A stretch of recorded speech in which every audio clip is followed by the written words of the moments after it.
Mask ನ ಹಾಕೊಳ್ಳೋದು ಮರಿಬೇಡಿ. ಸೋಷಿಯಲ್ ಡಿಸ್ಟೆನ್ಸಿಂಗ್ ಫಾಲೋ ಮಾಡಿ. Welcome back. ನಾದಸ್ವರ ನಾರಾಯಣ. ಇವತ್ತಿನ ಈ ವಿಶೇಷ ಕಾರ್ಯಕ್ರಮ ನಮ್ಮ ಜೊತೆ ನಾದಸ್ವರವನ್ನು ನುಡಿಸಿದಂಥ ನಾರಾಯಣ್ ಪೋಲಿಬೋಯನ ಸ್ಟುಡಿಯೋದಲ್ಲಿದ್ದಾರೆ. ಏನಾಗಬೇಕು ಅಂತ ಏನಾದರೂ ಕನಸಿದೆಯಾ? ನಾನು ಈ ಥರ ಸಾಧನೆ ಮಾಡಬೇಕು, ಏನಾದ್ರು ಆಗಬೇಕು ಅಂತ ಇದುವರೆಗಿತ್ತ ಏನು? ಇದುವರೆಗೆ ಏನು ಇರಲಿಲ್ಲ ಸರ್. ಮತ್ತೆ ಪ್ರತಿದಿನ ಹೆಂಗೆ ಬೆಳಗ್ಗೆ ಎದ್ದೋಳೋದು? ಏನು ಮಾಡ್ತೀರಿ ಆ್ಯಕ್ಚುಲಿ? ಪ್ರತಿದಿನ ಮಾಮೂಲಿ ಬಸವನ್ನ ಹಿಡ್ಕೊಂಡು ಬೆಳಗ್ಗೆ ಎದ್ದೇಳ್ತೀವಿ, ಕಾಲು ಮುಖ ಕೈ ಎಲ್ಲ ತೊಳ್ಕೊತೀವಿ, ಅನೇಕ ಕುಂಕುಮ ಇಟ್ಬಿಟ್ಟು ಅದಕ್ಕೆಲ್ಲ ಮಾಮೂಲಿ ಡ್ರೆಸ್ ಹಾಕ್ಬಿಟ್ಟು ಹಿಡ್ಕೊಂಡು ಹೋಗ್ತೀವಿ. ಎಷ್ಟು ಕಿಲೋಮೀಟರ್ ನಡೀತೀರಿ? ಎಷ್ಟು ಕಿಲೋಮೀಟರ್ ಹೋಗ್ತೀರಿ? ಒಂದು 10 ಕಿಲೋಮೀಟ್ರ್ ಹೋಗ್ತೀರಿ ಪ್ರತಿದಿನ? 10 ಕಿಲೋಮೀಟ್ರ್ ಹೋಗ್ತೀರಿ. ಏನು ಸಂಪಾದನೆ ಮಾಡ್ತೀರಿ ಅದರಿಂದನೇ ಜೀವನ ನಡಿಬೇಕು? ಅದರಿಂದನೇ ಸರ್, ಅದರಿಂದ ಜೀವನ ನಡಿಬೇಕು. ಬೇರೆ ಇನ್ಯಾವುದು ಮಾರ್ಗ ಇಲ್ಲ ನಿಮ್ಗೆ? ಬೇರೆ ಯಾವುದೂ ಇಲ್ಲ ಸರ್. ಯಾಕೆ ನೀವು ನಿಮ್ಮೂರು ಆಂಧ್ರ ಪ್ರದೇಶಕ್ಕೆ ಯಾಕೆ ಹೋಗ್ಲಿಲ್ಲ, ಇಲ್ಲೇ ಉಳ್ಕೊಂಬಿಟ್ಟಿದ್ದೀರಿ? ನಮ್ಮ ಕಡೆ ಅಂದರೆ ನಮ್ಗೆ ಇದು ಬೆಟ್ಟ ಸರ್, ಬೆಟ್ಟದ ಕೆಳಗಡೆ ಎಲ್ಲ ಊರು, ಅಲ್ಲಿ ಎಲ್ಲ ಹೀಟ್ ಜಾಸ್ತಿ, ಬಿಸಿಲು ಎಲ್ಲ, ನೀರಿರಲ್ಲ. ಏನನ್ನ ಬೆಳೆಯೋದಂದ್ರೆ ಯಾರನ್ನ ಕೆಲ್ಸಕ್ಕೆ ಹೋದ್ರೆ 100 ರೂಪಾಯಿ ಕೊಡ್ತಾರೆ ಕೆಲಸಕ್ಕೆ, ಆಳಿಗೆ ಬಂದ್ರೆ 100 ರೂಪಾಯಿ ಕೊಡೋದು. 100 ರೂಪಾಯಿ ಕೊಟ್ಟರೆ ಅವರು ಸಾಯಂಕಾಲದಾಗ ಮಾಡ್ಬೇಕು ಅದು ಕೆಲಸ. ಬೆಳಗ್ಗೆ ಹೋಗ್ಬಿಟ್ರೆ ಸಾಯಂಕಾಲದಾಗ ಮಾಡ್ಬೇಕು ಅದು ಕೆಲಸ. ಅದಕ್ಕಂತ ನಮಗೆ ಆಗ ಈ ಹುಟ್ಟಿದವಾಗಿನಿಂದ ಈ ಕಡೆನೇ ಜಾಸ್ತಿ ಇರಿದ್ದು. ಈಗ ಅಲ್ಲೆಲ್ಲ ಗುಡ್ಡದ ಮೇಲೆ ಇದಿರಲ್ಲ, ಜಾಗ ಯಾರ್ದದು? ಅದು ಯಾರ್ದು ಗೊತ್ತಿಲ್ಲ ಸರ್ ನಮಗೆ. ನೀವು ಅಲ್ಲೇ ಇದ್ದೀರಿ? ಎಷ್ಟು ವರ್ಷದಿಂದ ಇದ್ದೀರಿ? ಆ ಕಡೆ ಇದ್ದಿದ್ದು, ಕೆರೆ ಮುಂಚೆ ಆ ಕಡೆ ಇದ್ದಿದ್ದು. ಮತ್ತೆ ಅಲ್ಲಿಂದ ಬಂದು ಅವರೆಲ್ಲ ಕಾಂಪೌಂಡ್ ಹಾಕ್ಬಿಟ್ಟು ಈ ಕಡೆ ಎಲ್ಲ ಇಲ್ಲೆಲ್ಲ ಬೇಡಪ್ಪ, ಇದೆಲ್ಲ ಕ್ಲೀನ್ ಮಾಡಬೇಕು, ಇಲ್ಲೇ ಇರೋಕ್ಕಾಗಲ್ಲ ಅಂದ್ರೆ ಮತ್ತೆ ಈ ಕಡೆ ಬಂದು ಈ ಕಡೆ ಸೈಡ್ ಹಾಕೊಂಡಿದ್ವಿ. ಅವರು ಇವಾಗ ಅಲ್ಲಿಗೆ ಬಂದು ಒಂದು 3 ವರ್ಷ 4 ವರ್ಷ ಆಯ್ತು. ಮತ್ತೆ ಒಂದ್ ದಿವಸ ಬಂದ್ರು ಅವರು ಯಾರು, ಖಾಲಿ ಮಾಡ್ಬೇಕು ಇದೆಲ್ಲ, ಎಲ್ಲೆಲ್ಲ ಕಲ್ಲುಗಳು ಅದೆಲ್ಲ ಆಗ್ತವ್ರೆ, ಎಲ್ಲ ಖಾಲಿ ಮಾಡಿ ಅಂದ್ರು. ಹೋಯ್ತಿ ಬಿಡಿ ಸರ್ ಅಂತ ಹೇಳಿದ್ರು ಅಷ್ಟೇ. ಎಲ್ಲಿ ಹೋಗ್ತೀರಿ? ಮತ್ತೆ ಬೇರೆ ಕಡೆಗೆ ಅಂತ ಜಾಗ ಹುಡ್ಕೊಂಡು, ಯಾರ ಖಾಲಿ ಜಾಗ ಇದ್ರೆ ಸೈಡ್ಗಳು ಇರ್ತಾವಲ್ಲ ಸರ್ ಖಾಲಿದು, ಆ ತರ ಹೋಗೋದು ಅಷ್ಟೇ. ಜೀವನ ಹಂಗೆ ಮಾಡ್ಕೊಂಡು ಅಲ್ಲಿ ಶೆಡ್ ಹಾಕೊಳ್ಳೋದು, ವಾಸ ಮಾಡೋದು. ವಾಸ. ಇದು ನಾರಾಯಣ್ ಪೋಲಿಬೋಯನ ಅನ್ನುವ ಕಲಾವಿದನ ಲೈಫ್ ಹಂಗೆ ಹೋಗ್ತಾ ಇದೆ. ಆ ಕಲಾವಿದನ ಬದುಕಲ್ಲಿ ಒಂದಷ್ಟು ಬದಲಾವಣೆಗಳಾಗಬೇಕು, ಆ ಕಲೆ ಉಳಿಬೇಕು, ಕಲಾವಿದ ಉಳಿಬೇಕು. ಹಾಗಾಗಿಯೇ ನಾವು ಅವ್ರ ಅಕೌಂಟ್ ನಂಬರ್ನ ಡಿಸ್ಪ್ಲೇ ಮಾಡ್ತಿರೋದು. ಒಂದಷ್ಟು ನಮ್ಮ ಕೈಲಾದಷ್ಟು, ಅದು 100 ರೂಪಾಯಿ ಆಗಿರಲಿ, 200 ರೂಪಾಯಿ ಆಗಿರಲಿ, 1000 ಆಗಿರಲಿ, ಉಳ್ಳವರು ಎಷ್ಟು ಕೊಟ್ಟರು ಕೂಡ ಅದು ಕಡಿಮೆನೇ ಆ ಕಲಾವಿದನ ಗೌರವಕ್ಕೆ. ಸೊ ಹಾಗಾಗಿ ಅದನ್ನು ತೋರಿಸ್ತಾ ಇದ್ದೀವಿ. ಡೈರೆಕ್ಟಾಗಿ ಅವ್ರ ಅಕೌಂಟ್ಗೆ ಸಹಾಯ ಮಾಡುವಂಥ ಕೆಲಸವನ್ನು ನಾವೆಲ್ಲರೂ ಕೂಡ ಮಾಡೋಣ. ನಮ್ಮ ಜೊತೆಗೊಬ್ಬರು ಲೈವ್ ಬರ್ತಾರೆ. ಸರಿ. ಅವ್ರ ಹೆಸರು ತುಳಸಿ ರಾಮನಾಯ್ಡು ಅಂತ. ನಾವೆಲ್ಲರೂ ಕೂಡ ಪ್ರೀತಿಯಿಂದ ಅವ್ರನ್ನ ಲಹರಿ ವೇಲು ಅಂತ ಕರಿತೀವಿ, ಆಯಿತಾ? ಲಹರಿ ರೆಕಾರ್ಡಿಂಗ್ ಸಂಸ್ಥೆಯ ಮ್ಯಾನೇಜಿಂಗ್ ಡೈರೆಕ್ಟರ್, ಅಂದರೆ ಅವರೇ ಬಾಸು, ಚೀಫು. ಅವ್ರ ಜೊತೆ ಮಾತಾಡೋಣ, ಆಯಿತಾ? ಗೊತ್ತಿಲ್ಲ, ಅವ್ರು ನಮ್ಮ ನ್ಯೂಸ್ 18ನ ಪ್ರೋಗ್ರಾಮ್ ನೋಡಿ ಮೊನ್ನೆ ನಂಗೆ ಫೋನ್ ಮಾಡಿದವರು. ಇವತ್ತು ಅವ್ರು ಲೈವ್ ಜಾಯಿನ್ ಆಗ್ತಿದ್ದಾರೆ ನಮ್ಮ ಜೊತೆ. ಲಹರಿ ರೆಕಾರ್ಡಿಂಗ್ ಕಂಪನಿಯ ವ್ಯವಸ್ಥಾಪಕ ನಿರ್ದೇಶಕ ಶ್ರೀ ತುಳಸಿ ರಾಮನಾಯ್ಡು, ಲಹರಿ ವೇಲು ಅವ್ರು ಜಾಯಿನ್ ಆಗ್ತಿದ್ದಾರೆ. ವೇಲು ಸರ್ ನಮಸ್ಕಾರ, ಇವತ್ತಿನ ಕಾರ್ಯಕ್ರಮಕ್ಕೆ ಸ್ವಾಗತ. ನಮಸ್ಕಾರ. ನಮಸ್ಕಾರ. ಸರ್ ಹೇಗಿದ್ದೀರಿ? ನಾನು ತುಂಬಾ ಚೆನ್ನಾಗಿದ್ದೀನಿ, ನೀವು ಹೇಗಿದ್ದೀರಿ ಸರ್? ದೇವ್ರ ದಯದಲ್ಲಿ so far so good sir. Sir first of all ಇಡೀ ಜಗತ್ ಹೇಳ್ಬಿಡ್ತೀನಿ, ಯಾರಿಗೂ ಗೊತ್ತಿಲ್ಲರೋ ಸುದ್ದಿ ಏನಪ್ಪಾ ಅಂದರೆ, ಲಹರಿ ರೆಕಾರ್ಡಿಂಗ್ ಸಂಸ್ಥೆ ಅಫ್ಕೋರ್ಸ್ 30 ವರ್ಷದಿಂದ ಈ ನೆಲದಲ್ಲಿದ್ದಾರೆ. ಇತ್ತೀಚೆಗೆ ಸಂಗೀತ ಅನ್ನುವ ಮಗದೊಂದು ದೊಡ್ಡ ರೆಕಾರ್ಡ್ ಲೇಬಲ್ ಕಂಪನಿ ಏನಿತ್ತು, ಅದರಿಂದ 1000 ಗಟ್ಟಲೆ ಆಲ್ಬಮ್ಗಳನ್ನು ಲಹರಿ ಸಂಸ್ಥೆ ಖರೀದಿ ಮಾಡಿ ಈಗ ಲಹರಿ ಸಂಸ್ಥೆ ಇನ್ನಷ್ಟು ದೊಡ್ಡದಾಗಿ ವಿಶಾಲವಾಗಿ ಬೆಳೆದಿದೆ. Am I right sir? Congratulation. First breaking news ನೀವೇ ಕೊಟ್ಬಿಡ್ತಾ ಇದೀರಲ್ಲ, ನಾನು ಏನು ಹೇಳ್ದೇನೆ ಸರ್. ನನ್ನ ಕಿವಿಗೆ ಬಿತ್ತಲ್ಲ ಇದು. ಇವತ್ತು ಒಳ್ಳೆ ಆಪರ್ಚುನಿಟಿ ನೀವು ಸಿಕ್ಕ್ರಿ ಅಂತ ಹೇಳ್ಬಿಟ್ಟೆ ಸರ್ ನಾನು. Thank you so much sir. All your wishes. ಹೌದು, ತಗೊಂಡಿದ್ದೇವೆ, ಆಗಿದೆ. ಆಲ್ಮೋಸ್ಟ್ 1 year ಆಯ್ತು. ಮನೋಹರಣ್ಣ ಅವ್ರು ಸೈನ್ ಮಾಡಿದ್ದಾರೆ, ಕಂಪನಿ ತಗೊಂಡಿದ್ದೇವೆ. ಸೊ ಈಗ ಒಂದೊಂದೇ ಎಲ್ಲ ಹಾಡುಗಳು ಸಂಗೀತ ಸಂಸ್ಥೆಯಲ್ಲಿ ಏನಿತ್ತು ಅದೆಲ್ಲ MRT ಮ್ಯೂಸಿಕಲ್ ಬಿಡುಗಡೆ ಆಗುತ್ತೆ ಸರ್. Sir fantastic. ನಾನು ಜಗತ್ತಿಗೆ ಹೇಳ್ಬಿಡ್ತೀನಿ, ಜನಗಳಿಗೆ ನ್ಯೂಸ್ 18 ಮೂಲಕ ನೋಡ್ತಿರೋ ಕೋಟ್ಯಾಂತರ ಜನಕ್ಕೆ. ಮೊನ್ನೆ ನಾವು ಇವ್ರ ಬಗ್ಗೆ ಪ್ರೋಗ್ರಾಮ್ ಮಾಡಿದ್ವಿ. ಪ್ರೋಗ್ರಾಮ್ ನೋಡಿದ ತಕ್ಷಣ ತುಂಬ ಜನ ನಂಗೆ ಕಾಲ್ ಮಾಡಿದ್ರು, ಇಲ್ಲ ಅಂತಲ್ಲ, ಹರೀಶ್ ಅವರೇ ಚೆನ್ನಾಗಿತ್ತು, ಹರೀಶ್ ಅವರೇ ಹಿಂಗಿತ್ತು ಅಂತ. ಅದರ ಒಂದು ರೆಕಾರ್ಡ್ ಲೇಬಲ್ ಅಂದರೆ ಆಡಿಯೋ ಸಂಸ್ಥೆನ ನಡೆಸುವ ಮಾಲೀಕರಾಗಿ ಲಹರಿ ವೇಲು ಸರ್ ನಂಗೆ ಕಾಲ್ ಮಾಡಿದ್ರು. ಅವರೇ ಫೋನ್ ಮಾಡಿದ್ದು, ನಾನು ಅವ್ರಿಗೆ ಫೋನ್ ಮಾಡಿಲ್ಲ. ಅವರೇ ಫೋನ್ ಮಾಡಿಬಿಟ್ಟು ಈ ವ್ಯಕ್ತಿಗೆ ನಾನು ಏನಾದ್ರು ಮಾಡಬೇಕು ಅಂದರು.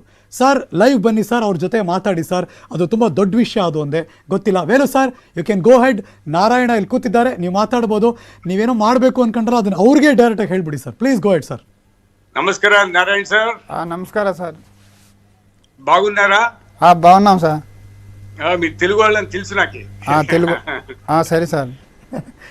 మీ నాదేశ్వరం విన్నానండి, ತುಂಬಾ ಅದ್ಭುತವಾಗಿತ್ತು ತಮ್ಮ ವಾದನ. ನನ್ನ ಜೀವನದಲ್ಲಿ ನಾದೇಶ್ವರ ಅಂತಂದ್ರೆ ಶೇಖ್ ಚಿನ್ನಂಬುಲಾ ಸಾಹೇಬ್ರು, ನಾಮಗಿರಿಪೇಟೆ ಕೃಷ್ಣನ್, ಸುಮಾರು 40 ವರ್ಷದಿಂದ ಸಾಕಷ್ಟು ನಾದೇಶ್ವರ ನುಡಿಸೋದು ಕೇಳ್ಕೊಂಡ್ ಬಂದಿದ್ದೆ ನಾನು. ಹೌದು.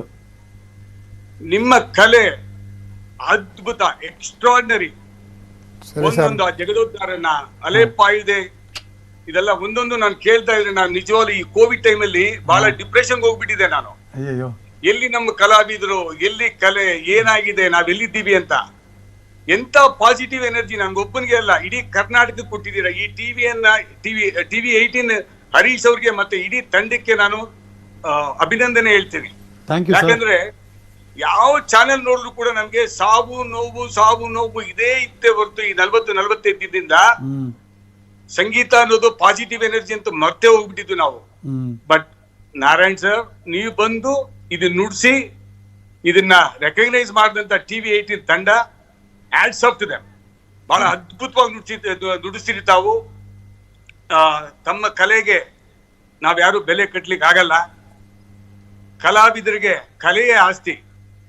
ಸದಾಶಿವ ಅವ್ರ ಮನೆಯಲ್ಲ ಆಸ್ತಿ, ಕಲಾವಿದರಿಗೆ ಕಲೆನೇ ಆಸ್ತಿ. ಹೌದು. ಸೊ ನಿಮ್ ಜೊತೆಗೆ ನಾವೆಲ್ಲರೂ ಇದ್ದೀವಿ. ಆಮೇಲೆ ಇನ್ನೊಂದು ಹೇಳಲಿಕ್ಕೆ ಇಷ್ಟಪಡ್ತೀನಿ ನಾನು, ಪ್ರವೀಣ್ ಡಿ ರಾವ್ ಸರ್ ನಮಸ್ಕಾರ. ಬಹಳ ಸಂತೋಷ ಆಯ್ತು ತಮ್ಮನ್ನೆಲ್ಲ ನೋಡಿ. ನಾನು ಥ್ಯಾಂಕ್ಸ್ ಸರ್. ಬಹಳ ತಳಮಳ ದುಃಖ ಈ ಇದ್ರಲ್ಲಿ ಇದ್ದು ಇವಾಗ ಎಲ್ಲಾರನ್ನು ನೋಡ್ತಾ ಇದ್ರೆ, ಥ್ಯಾಂಕ್ಸ್ ಟು ಹರೀಶ್, ಎಲ್ಲಾರನ್ನು ಕರ್ಕೊಂಡ್ಬಂದು ಗುರುಕಿರಣ್ ಅವ್ರು ಎಲ್ಲಾ ಮಾತುಗಳು ಕೇಳ್ತಾ ಇದ್ರೆ ನಾನು ನಿಜವಾಗ್ಲೂ ಅಪ್ಪ ನಮ್ಗೆ ಇನ್ನ ಬದುಕಿದೆ, ಇನ್ನ ಬದುಕ್ಬೋದು ಈ ಪ್ರಪಂಚದಲ್ಲಿ, ಕೋವಿಡ್ ಏನು ಮಾಡಲ್ಲ ಅನ್ನೋದೊಂದು ಪಾಸಿಟಿವ್ ಎನರ್ಜಿ ಬಂದ್ಬಿಡ್ತು ಸರ್ ನನಗಿವತ್ತು. Thank you sir, thank you. ಮತ್ತೆ ನಾರಾಯಣ್ ಸರ್, ಸರಿ ಸರ್, ನಿಮ್ಮ ಲಹರಿ ಸಂಸ್ಥೆಯಿಂದ 5 ಆಲ್ಬಮ್ಗಳನ್ನ ಈ ಕೋವಿಡ್ ಆದ್ಮೇಲೆ 5 ಸಿಡಿಯನ್ನು ಬಿಡುಗಡೆ ಮಾಡ್ತೀವಿ ಅಂತ ಹೇಳಲಿಕ್ಕೆ ಇಷ್ಟಪಡ್ತೇನೆ. ಸರಿ ಸರ್. 5 ಸಿಡಿನ ನಿಮ್ಮ ನಾದಸ್ವರದಲ್ಲಿ ಹೊರಗೆ ತರ್ತಾರಂತೆ ಲಹರಿ ರೆಕಾರ್ಡಿಂಗ್ ಕಂಪನಿಯವರು. ಸರಿ ಸರ್, ಧನ್ಯವಾದ. Thank you. ನೀವು ನಾನು ಪ್ರವೀಣ್ ಡಿ ರಾವ್ ಸರ್ಗೆ ಒಂದೇ ಒಂದು ರಿಕ್ವೆಸ್ಟ್ ಮಾಡ್ತೀನಿ, ಆ ಮುತುವರ್ಜಿಯನ್ನು ತಾವೇ ತಗೊಬೇಕು ಸರ್. ಖಂಡಿತವಾಗಿ ಸರ್, ನನಗೆ ಸಂತೋಷ. ನಾನು ತಗೊಂಡು ನಾನು ಮಾಡಿಸ್ಕೊಡ್ತೀನಿ ಸರ್, ಖಂಡಿತವಾಗಿ ದಯಮಾಡಿ ಸರ್. ಯಾಕಂದ್ರೆ ನಾವು ಅವಾಗಲೇ ಹೇಳ್ದೆ, ಕಲೆಗೆ ನಾವು ಬೆಲೆ ಕಟ್ಲಿಕ್ಕೆ ಸಾಧ್ಯನೇ ಇಲ್ಲ, ಕಲಾವಿದರಿಗೂ ಬೆಲೆ ಕಟ್ಲಿಕ್ಕೆ ಸಾಧ್ಯ ಇಲ್ಲ ಈ ಪ್ರಪಂಚದಲ್ಲಿ. ಸರ್ ವೇಲು ಸರ್, ನನಗೆ ಗೊತ್ತಿರೋ ಹಾಗೆ ನಿಮ್ಮೊಡನೆ ಒಂದು 20-22 ವರ್ಷ ನೀವು ನನ್ನ ನೋಡಿರೋ ಹಾಗೆ, ನಾವು ನಿಮ್ಮ ಅಬ್ಸರ್ವ್ ಮಾಡಿರೋ ಹಾಗೆ ಎಷ್ಟೆಲ್ಲ ಕಲಾವಿದರನ್ನ ಹೊರಗೆ ತಂದಿದ್ದೀರಿ. ನೀವು ಇನಿಷಿಯೇಟ್ ಮಾಡಿ ಇವತ್ತು ನಾರಾಯಣ್ ಅವ್ರಿಗೆ ನಿಮ್ಮ ಸಂಸ್ಥೆಯ ವೇದಿಕೆ ಕಲ್ಪಿಸ್ಕೊಡ್ತಿದ್ದೀರಿ. At the same time Praveen D Rao ಅವರು ಇಲ್ಲೇ ಕೂತಿದ್ರು, ಅವ್ರಿಗೂ ನ್ಯೂಸ್ 18 ಕನ್ನಡದ ಮೂಲಕನೇ ಈ ಪ್ರಾಜೆಕ್ಟ್ನ ಕೊಟ್ಟೇ ಬಿಟ್ರಿ ಸರ್ ನೀವು. ಈ ಹರೀಶ್ ಅವರೇ, ಈ ಮುಖಾಂತರ ನಾನು ಒಂದು ವಿಷಯ ಹೇಳಲೇಬೇಕು ಪ್ಲೀಸ್. ಈ ಕಳೆದ 1.5 ವರ್ಷದಿಂದ ಒದ್ದಾಡ್ತಾ ಇದೀವಲ್ಲ, ನಾನು ಕಳೆದ ಫಸ್ಟ್ ವೇವ್ ಟೈಮ್ನಲ್ಲಿ ನಾವೊಂದು ಸಂಯೋಜನೆ ಅಂತ ಮಾಡ್ಕೊಂಡು ಎಲ್ಲ ಕಲಾವಿದರು, ಕವಿಗಳು, ಹಾಡುಗಾರರು ಎಲ್ಲ ಸೇರ್ಕೊಂಡು ಏನಾದ್ರು ಮಾಡಬೇಕು, ಕಲಾವಿದರಿಗೆ ಏನಾದ್ರು ಮಾನಿಟೈಸೇಷನ್ ಆಗಬೇಕು ಅಂತ ಯೋಚನೆ ಮಾಡಿದಾಗ ನಾನು ಮೊದಲು ವೇಲೂರ್ ಹತ್ರ ಫೋನ್ ಮಾಡಿ ಕೇಳಿದೆ, ಈ ಥರ ಕಲಾವಿದರು ಅವ್ರಿಗೆ ಗೊತ್ತಿರೋ ಗೀತೆಗಳು ಹಾಡಬೇಕಾದ್ರೆ ಸುಮಾರು ಗೀತೆಗಳೆಲ್ಲ ನಿಮ್ಮ ಕಂಪ್ನಿದಿರುತ್ತೆ, ಈ ಥರ ಕಾಪಿರೈಟ್ ಎಲ್ಲ ಪ್ರಾಬ್ಲಮ್ ಆಗುತ್ತೆ, ನಿಮ್ಗೆ ನಾವು ಏನು ಮಾಡ್ಬೋದು ಅಂದಾಗ ನೇರವಾಗಿ ಒಂದೇ ಮಾತು ಹೇಳಿದ್ರು, ಅಣ್ಣನ ಹತ್ರ ಮಾತಾಡ್ಬಿಟ್ಟು ನಿಮ್ಗೊಂದು ಲೆಟರ್ ಕಳಿಸ್ತೀನಿ, ಈ ಟೈಮ್ನಲ್ಲಿ ಯಾವುದೇ ಕಲಾವಿದರು ನಮ್ಮ ಕೃತಿಗಳು ಹಾಡಿದ್ರೆ ನಮ್ಮ ಕಂಪ್ನಿದು ಅಂತ ಹೇಳಿದ್ರೆ ಸಾಕು, ಅವರಿಂದ ನಮ್ಗೆ ಏನು ಎಕ್ಸ್ಪೆಕ್ಟೇಷನ್ ಮಾಡಲ್ಲ, ಪೂರ್ತಿ ನೀವು ಬಳಸ್ಕೊಳ್ಳಿ ಅಂತ ಅಷ್ಟು ಧಾರಾಳ ಮನಸ್ಸಿಂದ ಎಲ್ಲ ರೀತಿಲೂ ಹೆಲ್ಪ್ ಮಾಡಿ, ಅದಾದ್ಮೇಲೆ ಕೂಡ ನನಗೊಂದು ಪ್ರಾಜೆಕ್ಟ್ ಕೊಟ್ಟಿದ್ರು, ಅದು ಮಾಡೋಕ್ಕಾಗಿಲ್ಲ ಈ ಲಾಕ್ಡೌನಿಂದ.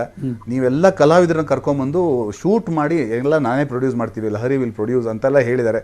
ಸೊ ಈ ಕಲಾವಿದ್ರ ಬಗ್ಗೆ ಬಹಳ ಈ ತರ ಒಳ್ಳೆ ಮನಸ್ಸು ಇಟ್ಕೊಂಡಿರುವಂತ ವೇಲೂರ್ಗೆ ನಾನು ದೊಡ್ಡ ನಮಸ್ಕಾರ ಮಾಡ್ತೀನಿ.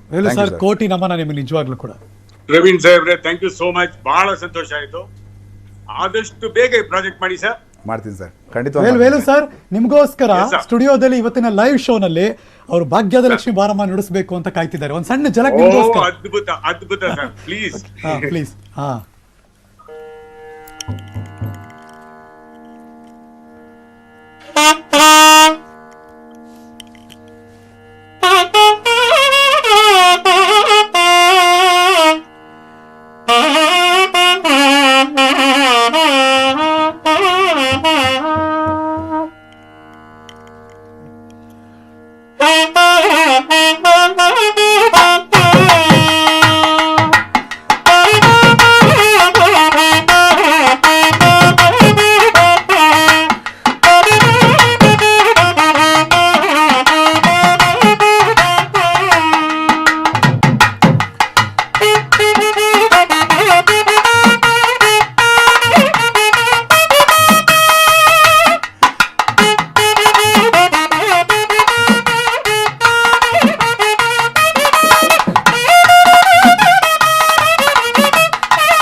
Narayan sir, thank you so much, ತುಂಬಾ ಧನ್ಯವಾದಗಳು.